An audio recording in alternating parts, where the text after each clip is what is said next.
ఆకాశవాణి ప్రాంతీయ వార్తలు చదువుతున్నది కల్పన మధిర. ముఖ్యాంశాలు. మాజీ ప్రధానమంత్రి పివి నరసింహారావు ఆర్థిక సంస్కరణల ద్వారా దేశ గతిని మార్చారని ముఖ్యమంత్రి నారా చంద్రబాబు నాయుడు పేర్కొన్నారు. ప్రధానమంత్రి నరేంద్ర మోదీ మన్ కీ బాత్ కార్యక్రమం రేపు ఉదయం 11 గంటలకు ప్రసారమవుతుంది.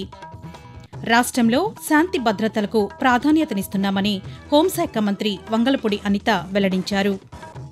విద్యుత్ ఛార్జీలు తగ్గించడంపై ప్రభుత్వం చర్యలు తీసుకుంటున్నట్లు ఆ శాఖ మంత్రి గొట్టిపాటి రవికుమార్ స్పష్టం చేశారు. టిడ్కో ఇళ్ల పునర్నిర్మాణ కార్యక్రమం చేపడుతున్నట్లు పురపాలక శాఖ మంత్రి నారాయణ తెలిపారు. వార్తల వివరాలు. మాజీ ప్రధానమంత్రి పివి నరసింహారావు ఆర్థిక సంస్కరణల ద్వారా దేశ గతిని మార్చారని ముఖ్యమంత్రి నారా చంద్రబాబు నాయుడు అన్నారు. పివి నరసింహారావు జయంతి సందర్భంగా ఈరోజు సామాజిక మాధ్యమం ఎక్స్ వేదికగా ముఖ్యమంత్రి చంద్రబాబు నాయుడు ఆయనకు నివాళులు అర్పించారు. దేశం క్లిష్ట పరిస్థితుల్లో ఉన్నప్పుడు ఆయన ప్రధానమంత్రి బాధ్యతలు స్వీకరించారని గుర్తు చేశారు. పివి నరసింహారావు బహుముఖ ప్రజ్ఞాశాలి అని ఐటీ శాఖ మంత్రి నారా లోకేష్ కొనియాడారు. ప్రధానమంత్రి నరేంద్ర మోదీ తన మనసులోని భావాలను ఆకాశవాణి ద్వారా దేశ ప్రజలతో పంచుకునే మన్ కీ బాత్ మనసులోని మాట కార్యక్రమం 123వ సంచిక రేపు ఉదయం 11 గంటలకు ప్రసారమవుతుంది. మన్ కీ బాత్ తెలుగు అనువాదం ప్రధాని ప్రసంగం అయిన వెంటనే ఒకసారి, రాత్రి 8 గంటలకు మరోసారి ఉభయ తెలుగు రాష్ట్రాలలోని అన్ని ఆకాశవాణి కేంద్రాల ద్వారా ప్రసారమవుతుంది. రాష్ట్రంలో శాంతి భద్రతలకు ప్రాధాన్యతనిస్తున్నామని హోంశాఖ మంత్రి వంగలపూడి అనిత అన్నారు. విజయవాడలో ఎన్టీఆర్ పోలీస్ కమిషనరేట్ నిర్వహించిన డివైన్ సురక్ష కార్యక్రమంలో జిల్లా కలెక్టర్ లక్ష్మీశా, స్థానిక శాసనసభ్యులు బోండా ఉమామహేశ్వరరావు, గద్దె రామ్మోహన్ రావు, సుజనా చౌదరిలతో కలిసి మంత్రి ఈరోజు పాల్గొన్నారు. ఈ సందర్భంగా జిల్లా కలెక్టర్ లక్ష్మీశా మాట్లాడుతూ, గౌరవ ముఖ్యమంత్రి వర్యులు మన రాష్ట్రాన్ని నంబర్ 1 రాష్ట్రంగా ఇడీ దేశంలోనే కొంత ప్రపంచంలో చేయాలనే ఉద్దేశంతో విజన్ 2047 ఇచ్చి ఉన్నారు. సో ఆ విజన్ 2047 లక్ష్యాలను కనుక మనం చేరుకోవాలనుకుంటే మనం ఒక సేఫ్ సొసైటీలో ఉండాలి. పౌరులందరూ ఒక సెక్యూర్ ఫీల్ అవ్వాలి. వాళ్ళందరూ ఎప్పుడు సెక్యూర్గా ఉంటారో అప్పుడు వాళ్ళ ఆలోచన బాగుంటాయి, వాళ్ళు చేసే పనిలో ప్రొడక్టివిటీ పెరుగుతుంది. దాంట్లో భాగంగా ఒక సేఫ్టీ సెక్యూరిటీని తీసుకురావడానికి కృషి చేస్తున్న పోలీస్ యంత్రాంగానికి ధన్యవాదాలు తెలియజేసుకుంటూ ఉన్నాను. విశాఖపట్నం జిల్లా సింహాచలంలో ఉన్న శ్రీ వరాహలక్ష్మీ నృసింహస్వామి వారిని రాష్ట్ర గృహ నిర్మాణ, సమాచార, పౌర సంబంధాల శాఖ మంత్రి కొలుసు పార్థసారథి ఈరోజు దర్శించుకున్నారు. ఈ సందర్భంగా మంత్రికి వేద పండితులు పూర్ణ కుంభంతో స్వాగతం పలికారు. అనంతరం మంత్రి కొలుసు పార్థసారథికి ఆలయ కార్యనిర్వహణ అధికారి స్వామివారి చిత్రపటాన్ని అందజేశారు. విద్యుత్ ఛార్జీలు తగ్గించడంపై ప్రభుత్వం చర్యలు తీసుకుంటున్నట్లు ఆ శాఖ మంత్రి గొట్టిపాటి రవికుమార్ స్పష్టం చేశారు. విశాఖపట్నంలోని సాగర్ నగర్లో ఆంధ్రప్రదేశ్ తూర్పు ప్రాంత విద్యుత్ పంపిణీ సంస్థ నూతన భవనాన్ని మంత్రి నిన్న ప్రారంభించారు. అనంతరం ఆయన పాత్రికేయుల సమావేశంలో మాట్లాడారు. ప్రజలకు 24 గంటలు నాణ్యమైన విద్యుత్తును అందించాలనే లక్ష్యంతో ప్రభుత్వం పనిచేస్తున్నట్లు మంత్రి తెలుపుతూ, ప్రభుత్వ ఉద్దేశం ఏంటంటే నెక్స్ట్ బై ఎలక్షన్కి వెళ్లే లోపల ఎంతో కొంత పవర్ ఛార్జెస్ ని తగ్గించాలనే దశగా పనిచేస్తున్నాం. ముఖ్యమంత్రి గారు చెప్పారు, ఇంకా చాలా చోట్ల కూడా పవర్ లేని ఇల్లు ఉన్నాయి, అది ఉండకూడదు. అవకాశం ఉన్న చోటల్లో కూడా పవర్ ఇచ్చాం.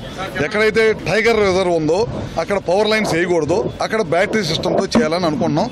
తొందరలోనే వాటిని కూడా చేస్తాం. టిడ్కో ఇళ్ల పునర్నిర్మాణ కార్యక్రమం చేపడుతున్నట్లు పురపాలక శాఖ మంత్రి నారాయణ తెలిపారు. ప్రకాశం జిల్లాలోని ఒంగోలు అర్బన్ డెవలప్మెంట్ అథారిటీ చేపడుతున్న కార్యక్రమాలపై ఆయన నిన్న సమీక్షించారు. దీపావళి నాటికి ఇళ్లను పూర్తి చేసి లబ్దిదారులకు అందిస్తామని మంత్రి తెలుపుతూ, టిడ్కో లో 3,90,000 సబ్సిడీ పెట్టాం. మిగతాది బ్యాంక్ లోన్ తీసిస్తాం. చిన్నగా కట్టుకుని చాలా చక్కగా ప్లాన్ చేశాం. కానీ గత ప్రభుత్వం వచ్చి ఆ పాలసీని అస్తవ్యస్తం చేసింది. ముఖ్యమంత్రి గారితో డిస్కస్ చేశాం. 430, 365 రేపు దీపావళి పూర్తి అయ్యేందుకు ఆల్రెడీ వర్క్ టేకప్ చేశారు. త్వరలో ఒంగోలులో కూడా టేకప్ చేసి అది కంప్లీట్ చేయడం. ఆకాశవాణి ప్రాంతీయ వార్తలు వింటున్నారు. ఆర్థిక సంస్కరణలకు మాజీ ప్రధానమంత్రి పివి నరసింహారావు దోహదపడ్డారని వైఎస్సార్ కాంగ్రెస్ పార్టీ నాయకులు మల్లాది విష్ణు అన్నారు.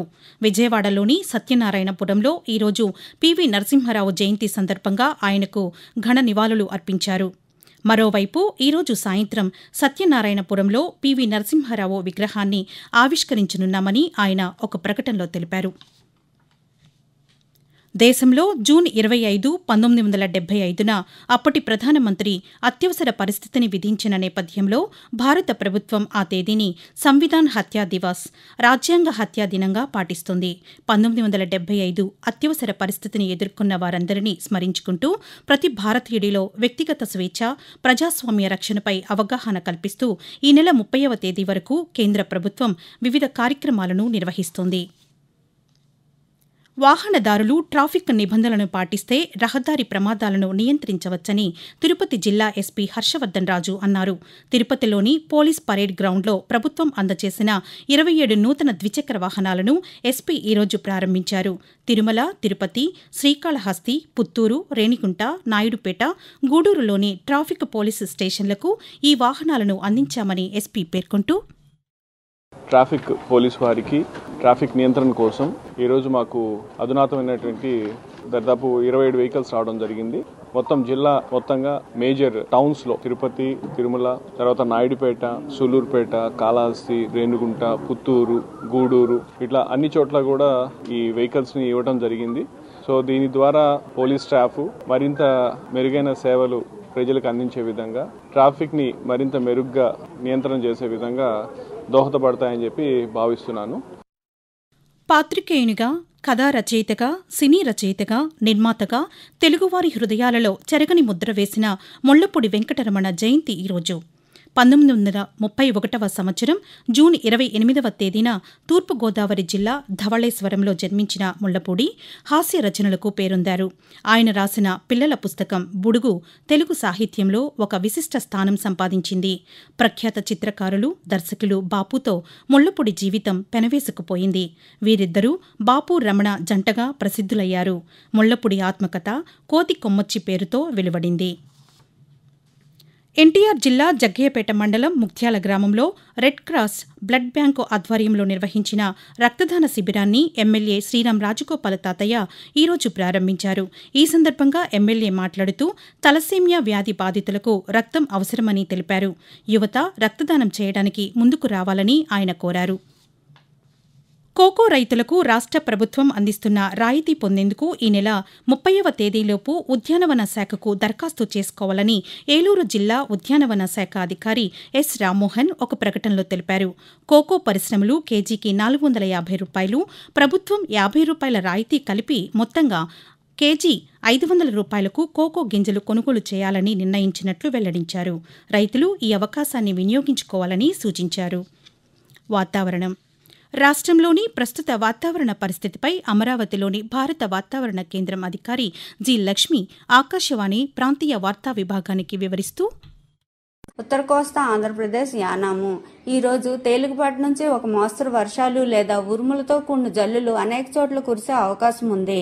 దక్షిణ కోస్తా ఆంధ్రప్రదేశ్, రాయలసీమలో ఈరోజు తేలికపాటి నుంచి ఒక మోస్తరు వర్షాలు లేదా ఉరుములతో కూడిన జల్లులు కొన్ని చోట్ల కురిసే అవకాశం ఉంది.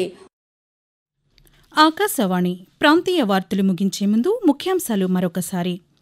మాజీ ప్రధానమంత్రి పివి నరసింహారావు ఆర్థిక సంస్కరణల ద్వారా దేశ గతిని మార్చారని ముఖ్యమంత్రి నారా చంద్రబాబు నాయుడు పేర్కొన్నారు. ప్రధానమంత్రి నరేంద్ర మోదీ మన్ కీ బాత్ కార్యక్రమం రేపు ఉదయం 11 గంటలకు ప్రసారమవుతుంది. రాష్ట్రంలో శాంతి భద్రతలకు ప్రాధాన్యతనిస్తున్నామని హోంశాఖ మంత్రి వంగలపూడి అనిత వెల్లడించారు. విద్యుత్ ఛార్జీలు తగ్గించడంపై ప్రభుత్వం చర్యలు తీసుకుంటున్నట్లు ఆ శాఖ మంత్రి గొట్టిపాటి రవికుమార్ స్పష్టం చేశారు. టిడ్కో ఇళ్ల పునర్నిర్మాణ కార్యక్రమం చేపడుతున్నట్లు పురపాలక శాఖ మంత్రి నారాయణ తెలిపారు. ఆకాశవాణి ప్రాంతీయ వార్తలు ఇంతటితో సమాప్తం. తిరిగి సాయంత్రం 6 గంటల 10 నిమిషాలకు విశాఖపట్నం కేంద్రం నుంచి ప్రాంతీయ వార్తలు వింటారు.